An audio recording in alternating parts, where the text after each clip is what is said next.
90일 유예에 대한 얘기가 나왔죠. 미국도 급하지만 중국도 급하다. 중국의 과잉 생산 제품이 되게 많아요. 그 덤핑으로 쏟아내고 있는데 거기에도 245% 관세가 부과가 되면 소화를 시킬 수가 없을 거지 않습니까? 그렇게 되니까 돌파구가 있을 것인가 라고 할 때 중국이 미국을 좀 뭔가 힘들게 만들 수 있는 대안이 있나 봐요. 중국이 갖고 있는 미국 국채가 7,600억 달러 정도 되거든요. 그래서 이제 막 다 던진다 뭐 이런 얘기가 나왔던 건데 다시 반문을 이렇게 할 수 있죠. 중국이나 일본이나 과감하게 다 던질 수 있겠는가? 너무 많은 미국채를 갖고 있어요. 이걸 받을 수 있는 매수자가 없어요. 아주 헐값에 던지지 않으면. 그럼 중국 입장에서도 자기들이 30-40년 동안 쌓아왔었던 부가 녹아버리는 느낌 아닐까요? 네, 안녕하세요. 신한 프리미어 패스파인더의 오건영 단장이라고 합니다. 지금 신한은행에서 근무를 하고 있고요. 최근에 외환시장 되게 많이 흔들리고 있는데 트럼프 행정부의 정책과 연결시켜서 한번 말씀드려보도록 하겠습니다. 4월 2일 이후에요. 이제 한 달 반 정도 지났는데 너무 정신없이 지냈던 것 같아요. 어제 뉴스도 너무 많았고 이게 이례적으로 보는 현상들도 되게 많았는데요. 일단 그 얘기 먼저 해보죠. 일단 첫 번째는요. 4월 첫째 주에는 그 해방의 날 이후에 미국 국채가 흔들린다는 얘기, 그 얘기가 있었고 그 다음에 5월 첫째 주에는 아시아 지역 외환시장이 막 난리가 났었죠. 그래서 원화가 갑자기 1,480원 하던 게 막 1,360원까지 빠지고 환율이 어마어마하게 움직였습니다. 그리고 세 번째는 이제 미중 관세 전쟁을 할 때 요걸 이제 90일 유예에 대한 얘기가 나왔죠. 그러니까 이게 금융시장이 종잡을 수 없이 협상 하나에 따라서 되게 크게 흔들리고 있어요. 자, 그러면 일단 하나하나 짚어보죠. 미국 국채 시장이 흔들린다, 그 얘기부터 한번 좀 드려보도록 할게요. 그 4월 2일 날 해방의 날 직후에요. 어떤 일이 벌어지게 되냐면 전 세계 국가들 185개국에 기본 관세를 10%를 부과합니다. 그리고 아마 제 기억에 40 몇 개국에 대해서는 상호 관세라고 해가지고 관세율을 추가로 부과했거든요. 그래서 우리나라 같은 경우는 25% 관세율을 적용받았고 일본은 24%였고요. 그리고 중국 같은 경우는 거의 뭐 이제 꽤 높은 관세율을 맞았는데 이제 문제는 그 국가들 중에서 중국이 강력하게 반발을 했어요. 그래서 중국이 그 관세율만큼 보복 관세를 부과했거든요. 그래서 서로 보복 관세를 부과하면서 이제 뜨겁게 대응을 했던 겁니다. 그랬더니 이게 전 세계 국가를 대상으로 해가지고 관세 전쟁을 펼치다 보니까 아마 미국 입장에서도 이 전선이 너무 넓어지는 느낌이 났을 거예요. 이게 이 관세를 갖다 조정하고 협상하라는 곳이 USTR이라고 해가지고 미국 무역대표부거든요. 그 미국 무역대표부에 일하시는 분이 250명 정도 되신대요. 그럼 거기 뭐 임원, 그리고 이제 여러 보조 스태프들 이런 분들 제외하면 아마 실무를 하시는 분들 한 200명 언더 아닐까요? 근데 그분들이 185개국에 대한 협상을 진행을 하면서 이걸 가져갈 수 있느냐? 쉽지 않죠. 트럼프 행정부에서는 한두 군데를 집중하는 게 아니라 너무 전선이 넓어지니까 마치 2차 대전 때 독일이 뭐 러시아까지 들어가고 하다가 결국에는 무너지게 되잖아요. 그래서인지 딱 중국 하나를 놔두고 나머지는 90일 협상 유예를 걸게 됩니다. 그리고 그 90일 동안 관세부가 유예를 거는 기간 동안에 당연히 할 게 빠르게 협상을 진행하겠다, 이런 속셈이겠죠. 그리고 중국 쪽으로 딱 포커스를 맞춘 다음에 중국은 보복 관세를 때렸으니까 더 많은 관세를 때릴 거야 해가지고 최대 245%까지 관세율이 올라가게 돼요. 근데 이제 여기서 잠깐 보시면 중국이 245%의 관세율을 맞는다? 와, 이거 엄청나게 부담이 되잖아요. 왜냐하면 중국 같은 경우는 수출 중심으로 해가지고 대미 수출이 굉장히 많은 편인데, 그리고 지금 중국의 과잉 생산 제품이 되게 많아요. 그 덤핑으로 쏟아내고 있는데 거기에도 245% 관세가 부과가 되면은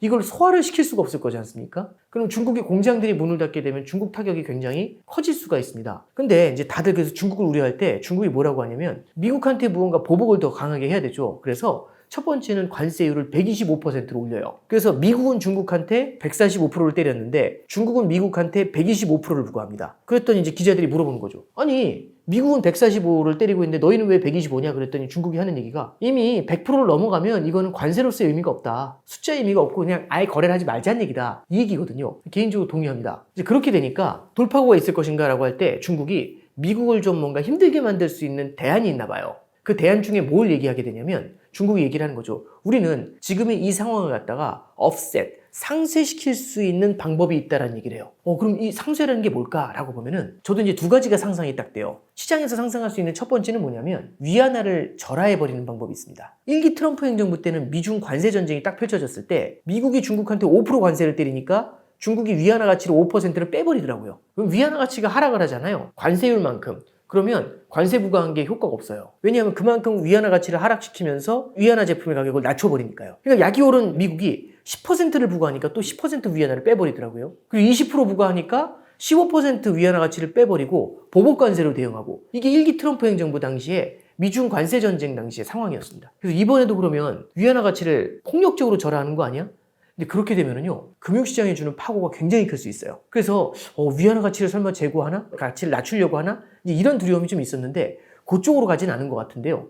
다른 카드도 하나 더 있습니다. 요것도 만만치 않아요. 뭐냐면 지금 중국은요, 전 세계 두 번째로 많은 미국 국채 보유국이에요. 세계 2위에. 자, 그런데 만약에 중국이 세계 2위 국채 보유국이 미국 국채를 갖다가 매각을 한다면, 던진다면, 그럼 어떤 일이 벌어질까요? 미국 국채를 잔뜩 던지게 되면은 미국 국채 가격이 떨어지게 되고 국채 금리가 뛰어오르게 되겠죠. 그냥 직관적으로 이렇게 보시면 돼요. 국채라는 거는 돈을 빌리는 거잖아요. 그죠? 미국이 국채를 발행해서 다른 나라한테 돈을 빌리는 건데 이제 중국이 안 빌려주고 오히려 기존에 있던 거 갚으라고 합니다. 그럼 미국은 어디선가 돈을 더 빌려가지고 갚아야 되잖아요. 근데 여기저기서 돈을 빌리려고 하는데 난리가 나죠. 왜 난리가 나느냐? 돈이 없는데 갑자기 돈을 많이 빌리려고 하면 어떻게 하면 돈을 빌릴 수 있을까요? 사정이 안 좋은데. 금리를 더 줘야겠죠. 그래서 중국에 그 많은 국채를 던지게 되면은 미국의 국채 가격이 폭락하면서 국채 금리가 큰 폭으로 상승을 할 수 있죠. 그럼 미국 경제가 어떻게 될까요? 아무리 단단한 미국 경제지만 금리가 뛰어오르면 가뜩이나 빚이 많은데 미국 경제가 침몰할 수 있을 거야. 이제 이런 두려움이 생기게 되죠. 자, 그러면 여기서 미국 경제를 힘들게 하기 위해서 중국이 미국 국채를 던집니다. 그럼 미국 국채 가격이 흔들릴 수 있잖아요. 근데 그 즈음 해가지고요, 일본의 몇몇 기관들이 미국 국채를 좀 매각을 했었던 것 같아요. 그랬더니 이거 딱 연결돼가지고 중국이 2위 국채 보유국이죠. 1위가 일본이에요. 그러면 일본하고 중국 1, 2위 국채 보유국이 동시에 국채를 던진다. 이제 이런 두려움이 생기는 거죠. 그럼 투자자들은 어떤 생각이 들까요? 자, 여러분들이 주식을 갖고 있는 사람들이에요. A기업의 주식을 갖고 있는 분들인데 A기업의 1대 주주, 2대 주주가 던질 거랍니다. 주식을. 그럼 그분들이 던지기 전에 던져야 됩니까? 던진 다음에 던져야 됩니까? 던지기 전에 던져야죠. 그래서 실제 중국하고 일본이 액션을 한 게 아닌데 실제 채권 시장에서요, 특히 단타로 움직이는 헤지펀드들이 있거든요. 이들이 국채를 갖다 막 던지기 시작을 합니다. 그래서 미국 국채 금리가 쫙 뛰어오르게 되죠. 미국 국채 가격이 빠지면서 미국 국채가 뛰고요. 여기에 달러 가치가 막 무너지니까 와, 이거는 엄청난 일이다. 왜냐하면 미국의 주식을 팔고 미국 주가가 빠지고 있잖아요. 여기에 미국 국채 가격이 빠지죠. 그런 다음에 주식하고 채권을 팔고 받은 달러를 팔고 다른 나라 통화를 사서 나가잖아요. 그랬더니 달러 가치가 하락하는 겁니다. 그럼 주식, 채권, 통화 이 세 가지 가치가 동시에 하락하는 트리플 약세가 미국 금융시장에 나타난 거예요. 저도 20년 마켓 봤는데 미국에서 트리플 약세 나오는 거 정말 보기 드뭅니다. 그 현상이 딱 나타나니까 시장이 완전 패닉 상황인 거죠. 그러면서 이제 소문이 도는 겁니다. 미국 국채에 대한 신뢰가 흔들린다. 이런 얘기가 나오게 되면서 그때 많은 투자자분들이 저한테 질문하셨던 것 같아요. 미국 국채 이거 투자해도 되냐고. 너무 위험한 거 아니냐고. 세계에서 제일 안전한 자산인데요. 그 자산이 뭐라고 해야 될까요? 갑자기 너무나 위험한 자산으로 바뀌는 듯한 모습들? 이제 이런 걸 본 거죠. 나비의 날개짓이 어떤 폭풍우를 만든다 뭐 이런 거 있잖아요. 트럼프의 해방의 날, 이 관세 발표가 그리고 중국에 대한 압박이 예상하지 못한 미국의 국채 시장을 뒤흔들었던 그런 케이스라고 볼 수 있을 것 같습니다. 이게 지금도 미국 국채 금리가 높은 수준을 유지하는 건 맞는데요. 그때처럼 막 패닉으로 막 팔고 이러진 않거든요. 이걸 이제 뭘로 수습을 했느냐? 첫 번째는요, 일본이 먼저 나서요. 일본이 먼저 나서가지고 우리는 미국 국채를 팔 계획이 없다 이렇게 얘기를 합니다. 그래서 정확하게 워딩을 이렇게 쓰죠. 관세 협상을 위해서 미국 국채를 던지거나 하는 행위를 하지 않겠다 이런 식으로 표현을 해요. 이게 무슨 얘기냐면 미국이랑 관세 협상을 할 때 우리 관세 낮춰주지 않으면 미국 국채 다 팔 거야 이런 거 하지 않겠다는 얘기죠. 그래서 미국의 동맹국 우방국으로서 아무래도 미국이 어려울 때 미국 국채를 매각하는 그런 행위는 하지 않을 것이다 라고 딱 선언을 해준 겁니다. 그러니까 1대 주주가 안 던지겠다고 선언한 거나 다름없잖아요. 그죠? 그러면 왜 이런 일이 일어나는지, 왜 일본이 그렇게 움직이는지 한번 잠깐 생각해보죠. 이런 게 있습니다. 어느 외신에선가 이런 얘기를 했어요. 뭐냐면 미국이 범한 가장 큰 실수는 채권자들한테 너무 존중이 없었다는 거였대요. 이게 무슨 소리냐? 자, 보시죠. 트럼프가 해방이 날 때 185개국을 대상으로 해서 관세를 부과했죠. 그럼 185개국한테 관세를 부과하면 이 부과한 관세가 어떤 영향을 주게 될까요? 이 국가들이 굉장히 고통스러워질 거지 않습니까? 근데 문제는 그 국가들이 미국 국채를 갖고 있는 거예요. 미국 국채에 투자했다는 얘기는 미국에다가 돈을 빌려준 사람들이잖아요. 그럼 미국 입장에서는 채권자예요. 그럼 저도 뭐 채권자면 채권자한테 잘해야 되겠죠. 친구한테 돈 빌리면 친구한테 막 존댓말 쓰고 싶고 막 그러잖아요. 그러면 채권자를 너무 함부로 대하게 되면은 채권자들이 한꺼번에 이제 앙심을 품고 이 미국을 갖다가 코너에 몰아넣고 혼내줄 수 있다. 이제 이런 얘기가 나올 수 있는 거죠. 그래서 이제 막 다 던진다 뭐 이런 얘기가 나왔던 건데, 근데 이게 약간 애매한 게 있어요. 뭐냐면 예를 들어서 제가 누군가한테 돈을 빌려줬어요. 10만 원, 20만 원 빌려줬을 때는요, 이 친구가 떼먹잖아요. 그럼 막 욕하고 끝나요. 근데 이 돈이 100억, 200억이면 어떨까요? 떼먹으면. 그냥 욕하고 끝날 레벨이 아니죠. 이쪽에서 만약 떼먹게 되면 제가 같이 딸려서 파산을 하게 되지 않습니까? 그럼 어떻게 되냐면 갑자기 이분들이 100억, 200억 빌린 친구가 전화해요. 나 너무 힘든데? 그럼 그때는 욕할 수 있는 게 아니라 보약 사가야 돼요. 제발 힘내라고. 화이팅! 이런 얘기 해줘야 되거든요. 이 말씀드리고 싶은 게 뭐냐면 너무 부채의 규모가 커지죠. 그럼 채권자와 채무자의 지위가 바뀌는 참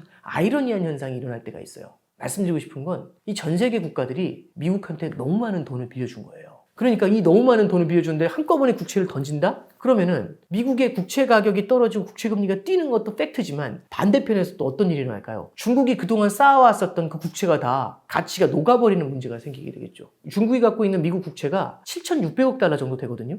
이걸 한꺼번에 쏟아낸다. 이걸 받을 수 있는 매수자가 없어요. 그러면 예를 들어서 7,600억 달러 중에서 600억 달러는 팔았어요. 그때부터 이미 폭락을 할 거지 않습니까? 그럼 남은 7천억 달러를 팔 수가 없죠.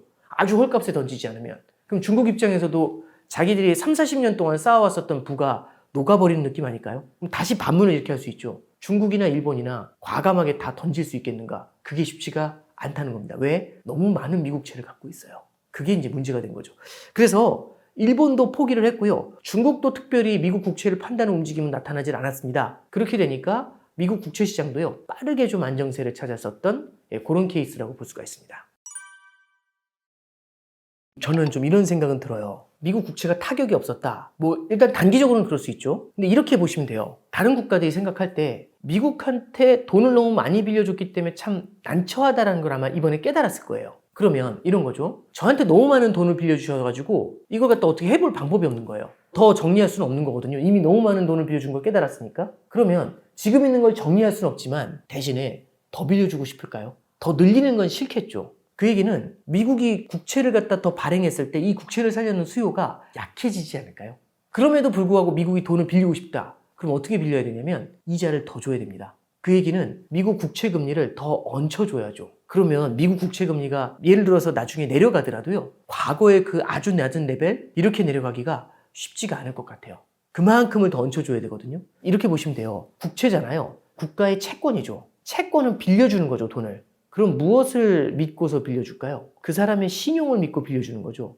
신뢰의 문제. 근데 지금 이번 건은 신뢰를 흔드는 문제 아닌가요? 미국에 대한 신뢰의 문제. 그 신뢰를 흔든 만큼 대가를 치러야 되죠. 그건 중장기적으로 미국 국채 금리가 그렇게 많이 내려가기 쉽지 않을 것이다 라는 걸 시사하는 것 같습니다. 미국 국채를 팔고 미국 주식을 팔고 이제 미국에서 벗어나고 싶은 거잖아요. 그러면 달러를 팔고 환전을 해서 나가야 돼요. 그러다 보니까 트리플 약세, 그러니까 주식, 채권, 외환 이 세 가지가 모두 약세로 가는 게 트리플 약세인데 그게 나타나니까 사람들이 해석을 한 거죠. 미국에서 대규모 엑소더스가 일어난다. 그럼 미국이 이제 자본 유출을 하면서 무너지게 되는 겁니다. 그런데 일단 단기적으로는 그런 두려움이 컸던 건 팩트인 것 같아요. 근데 그런 것도 있겠지만 저는 좀 다른 관점에서 좀 볼 필요가 있는 것 같아요. 뭐냐면 지금 미국은요. 한때는 미국 예외주의라는 말까지 나왔거든요. 올해 초에는. 미국 예외주의라는 거는 진짜 얘는 대단하다는 애죠. 세상에 다시 없는 투자처죠. 이런 투자처가 어디 있습니까? 계속 오르고 너무 압도적으로 강한 곳이잖아요. 그럼 다들 너무너무 좋아하겠죠. 다른 대안이 없어요. 그럼 모두 다 미국으로 돈이 엄청나게 몰렸을 겁니다.